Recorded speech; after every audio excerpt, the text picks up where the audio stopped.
Former Sports Minister George Ochilo Ayako has declined President Uhuru Kenyatta's nomination as ambassador in favor of a possible election to the Senate. Now, Ayakko's name was missing from the official list shared by Statehouse hours after Statehouse spokesperson Kanze Dena read out his name.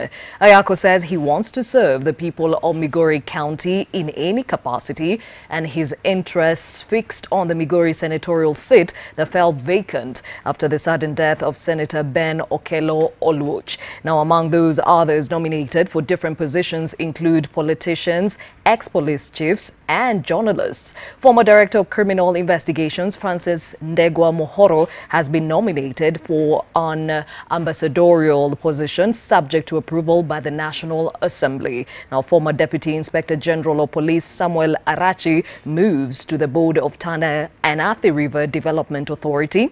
Former head of the General Service Unit of the National Police Service, Joel Kitili, will now head the board of the Jomo Kenyatta Foundation. Now, former Nation Media Group CEO Linus Gitahi has been appointed as a non-executive chairman of the Brand Kenya board, and former journalist Kathleen Openda has also been appointed the chairperson of the Kenya Institute of Mass Communication.